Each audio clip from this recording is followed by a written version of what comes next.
Welcome back, folks. We got some interesting questions.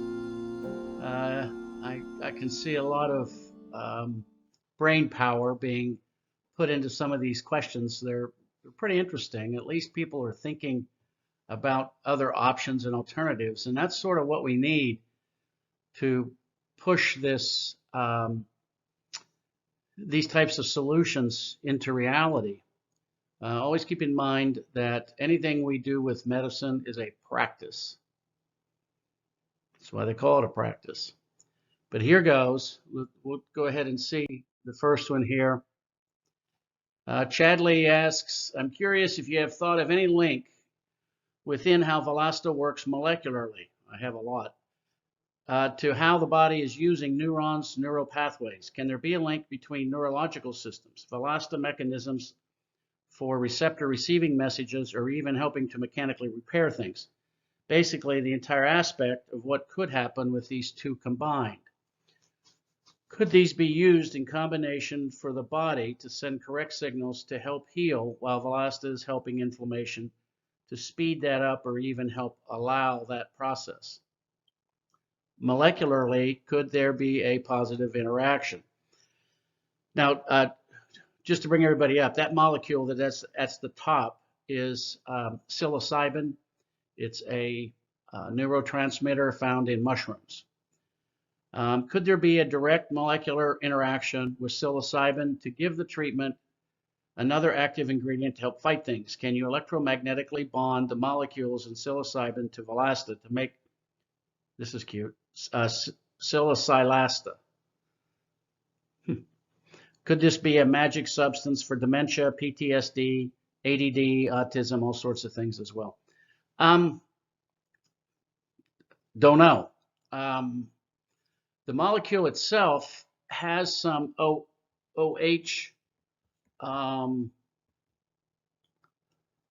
Let's see here. Let's see if I can do this. These OHs would be reactive to the OHs on the Velasta or onto a sugar, but I don't have any information whatsoever of what that molecule would look like or how it would interact if I chemically connected the Velasta to that molecule. I know that the psilocybin itself is a neurotransmitter, or it enhances the transmission of chemical neurotransmitters in the synaptic gap area of the brain and other nerves. I don't know what would happen if I would change it molecularly, but the Velasta itself, from a neurological point of view, seems to have a tremendous benefit in that it stops the electrical activity of the hydroxyl and the superoxide electrical charges that add to the ADD, ADHD, autism effects that we see in children. It actually has a very calming effect. So there is a lot of work that needs to be done, but so far the positive results that we're getting in autism and also in the ability to remain focused and also to stop the progression of Alzheimer's, dementia, and Parkinson's has been astounding. You'll see some of the testimonials. We also have the VLED device, which was a computer developed by Velasta, by me, for as a result of some of the findings of MIT in what causes Alzheimer's and how to activate the microglia. So I'm not sure if I've answered your questions. I just don't know how to, or what that molecule would look like. It is possible that it could have a glucosidic effect. I just don't have enough information. Sorry, Chadley. Jerry asks, my wife was diagnosed with celiac disease some years ago. I was wondering if Velasta would help with this illness, since it is the form of inflammation in the stomach and the colon. Thanks for your reply. Absolutely. Within about 7 days, she would notice a a huge improvement. We see it with children that are failing to thrive because the little cilia that stick up on the intestinal wall to absorb food, and it creates a lot of surface area. Now, in some cases, people are born with little stubby cilia, and their ability to absorb food goes dramatically down to the point that it could be terminal. As they grow, they're not able to absorb all the proper nutrients. But what causes the cilia to be degraded is inflammation. It could be parasitic, it could be bacterial, it could be viral, it could be genetic. But if it's inflammatory from bacteria, viruses, parasites, then we can enhance the length of these little tiny hairs that stick up, and all of a sudden your colon begins to act normally, your small bowel begins to act normally, you begin to absorb more nutrients. Jerry, you'll see it with your wife in as little as 7 days. You'll see a tremendous change in her bowel habits. She's probably having a little bit of a difficulty maintaining body weight with celiac disease, but it is something that you'll know very, very quickly. Maria asks, "Hi Sam, I've been on Valasta since April for some abnormal cells in my cervix. However, after my question to you about radiation effects from medical treatments in your video on space travel and how Valasta protects from radiation sickness, I now know for sure that Valasta helped me from being electro hypersensitive to being healed from this sensitivity. I was diagnosed officially 3 years ago by the Toronto College Hospital Director of Environmental Health. I believe I had this electro hypersensitivity for many, many years without knowing why I had these unexplained symptoms. 5 years ago, I finally figured it out after being without symptoms whenever I went camping. At home, though, I could not be in a Wi-Fi or near a smart meter or cell tower and even electrical appliances without having symptoms of severe insomnia, headaches, blood pressure, heart palpitations, and vertigo. My life was mitigating these EMFs, and I had to sleep in a Faraday bedroom to sleep some and have wired-in internet and low-powered laptop. Distance from the EMFs was my friend. Prior to Valasta, with mitigation and other supplements, I was able to be in EMFs for an hour. And if I went to someone's home, I had to ask them to turn off Wi-Fi and their cell phones for me to be able to visit for a bit. About the end of April, I told my husband, without understanding how or why, that I thought I was no longer sensitive, and had him even take down the mitigating construction foil on the walls where the smart meters were. That mitigating foil covered my whole living and dining room and bedroom adjacent to the smart meters. I didn't know why I was okay now, but I just knew, and taking them down and having no symptoms was the proof that I no longer was that sensitive. Valasta is the answer and the game changer. I am so grateful to have a better quality of life now with Valasta. Thank you, Sam Shepard. It is important for people to know that Valasta heals electro hypersensitive syndrome, and this could be the game changer for our technology age and having to live in 4 and 5G. And by the way, we're going to 6G. My wheels are turning, as you stated before, and my question now is, does Valasta also protect in case from nuclear radiation emergencies? Absolutely. This molecule is produced by nature to mitigate electromagnetic ultraviolet radiation from the sun. The algae that produces the astaxanthin is done because as its pond dries up, it doesn't want to die. So it's done as a survival technique to block the UV radiation coming from the sun so that it can lay in the soil and not be burned up. So when we began to look at it and giving it to people that were, for example, taking radiation treatments for cancer, we found that their radiation side effects were greatly reduced or non-existent. That's what prompted us to take a look at this from an inflammatory point of view as it relates to radiation exposure. Our patent was granted November the 15th of 2022, and it deals with radiation exposure in very high frequency to very low frequencies. The energy imparted in your body from radiation is equal to Planck's constant times the frequency. So energy is directly related to frequency. And the intensity of that energy pulse can be affected by the amplitude. For example, in a nuclear radiation, the sheer amount of gamma frequencies can cause you to vaporize. There's that much energy that's imparted at that point.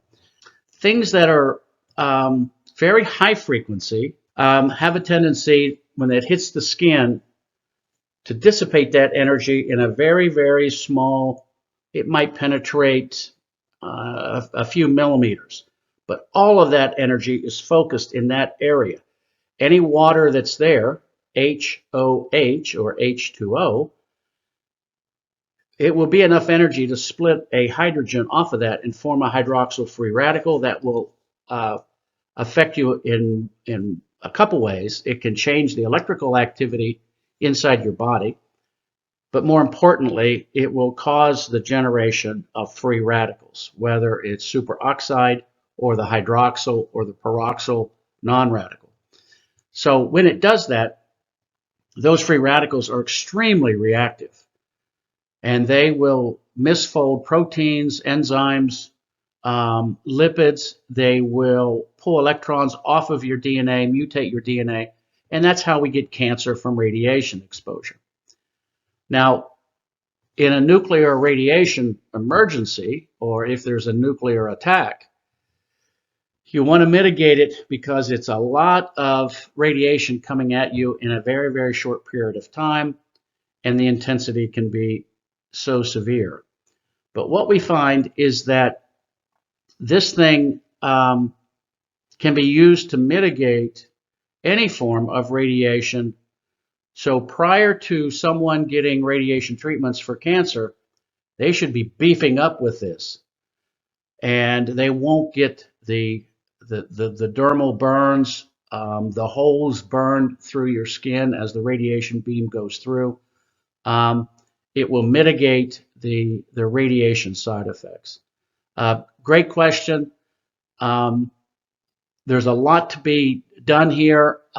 We're going to keep pursuing the aspects of the patent, but we have several people right now who have taken radiation treatments, and they come out and say, I'm not burnt, but everybody that I pass has the same treatment. They have holes burned through them. So it is something that we want to look at pretty carefully, because it could be a very, very positive for people that are getting exposed to radiation. Hugh asks, if you take 10 pumps of Elasta, you only have 135 milligrams. You can figure how much pumps you need to get that 2.8 million ORAC units. With 10 pumps, we are getting about 3,800 ORAC units. Our body needs 10,000 to 12,000 ORAC units to have a significant effect on antioxidant levels and provide adequate protection from all sorts of radical damage. So just taking Velasta is definitely not enough in terms of providing antioxidants to our body. The ORAC unit for broccoli is 3,083 per 100 grams of ORAC unit. We take like 200 to 300 grams of broccoli a day. That gets more ORAC unit than 10 pumps of Velasta. But we know we want other properties from the Velasta. It's not quite correct. When you're looking at bioavailability, you've got to look at it differently. Here's the broccoli, for example. The actual reported is 1,510 micromoles total equivalency per 100 grams, which is 15.1 micromoles per gram. And let me get the pointer here. So 15.1 micromoles total equivalency per gram for broccoli. The ORAC decreases. If you cook your broccoli, and you do not eat it raw, but if you cook your broccoli, you decrease the antioxidant properties of the broccoli by as much as 50% when cooked. The bioavailability is the maximum bioabsorption coefficient of the antioxidants in broccoli as it moves through your small bowel. It has a bioabsorption coefficient of 0.22. The half-life of the phytonutrient, being water-soluble in broccoli, is less than 12 hours. This also applies to broccoli spears or asparagus spears, where you can eat it and then probably less than 12 hours you can smell it in your urine. That's because it's water soluble and it's flushed out of your body so very, very quickly before you can even get the effects of the antioxidant properties of the phytonutrients that's in the broccoli. Valasta, on the other hand, is about 2.8 million micromoles total equivalency per 100 grams. That means for 1 gram, we have 28,220 micromoles of total equivalency of the Valasta. The bioavailability, it has a bioabsorption coefficient of 0.92, which means that 92% of the astaxanthin or the Valasta that's in that is absorbed by the body. The half-life of Valasta, because it's lipid soluble, is greater than 38 hours. So half of the Valasta will disappear after 38 hours, whereas with broccoli it's 12 hours. Now, the way we calculate the bioeffective equivalency rating is we multiply the 1510 divided by 100 times the decrease when it's cooked. If it's not cooked, then that number is 1. So that's the difference in cooked versus raw. You're always better from an antioxidant perspective to eat raw vegetables more so than cooked. You lose some efficacy when you cook it. But the absorption in the small bowel is 0.22, and the half-life in the body is 12 hours. So that gives us a score of 19.9 ORAC hours per gram for broccoli. With Valasta, we have the same formula. And in this case here, it's not cooked. The efficacy is 100%. We have a 0.92 absorption coefficient and a half-life of 38 hours. So when we multiply that out, we get an equivalency of 986,571 ORAC hours per gram. For 1 drop of the pump bottle is equivalent to 13,318 ORAC hours compared to 19.9. There's absolutely no comparison. Just to see how much broccoli you would have to eat, you'd have to eat 108 pounds of broccoli every 38 hours to have the equivalent antioxidant protection that Valasta gives you. That is, and plus, even if you don't want to understand this part of it, the testimonies themselves, the treatments for inflammatory disease, we don't see anything coming from broccoli. There's no way that you can eat enough vegetables, salmon, blueberries, to even have this kind of equivalency. So just keep that in mind. I don't have a problem with eating 108 pounds of broccoli if you can do it. It's a little burdensome. You spend most of your life worrying about food supply, but you need to look at the calorie intake and the I'm all for raw vegetables. I truly believe that the efficacy and the absorption coefficient and the availability of the antioxidants are more found in raw vegetables than they are in cooked. But we still like to have our vegetables cooked. Just understand that you're decreasing the antioxidant effectiveness of the vegetable by cooking. I want to thank you all for taking the time to provide us with these questions, and I'm hoping that it's very helpful. And feel free to send in more questions, and we'll be doing these videos hopefully every week now. Thank you very much.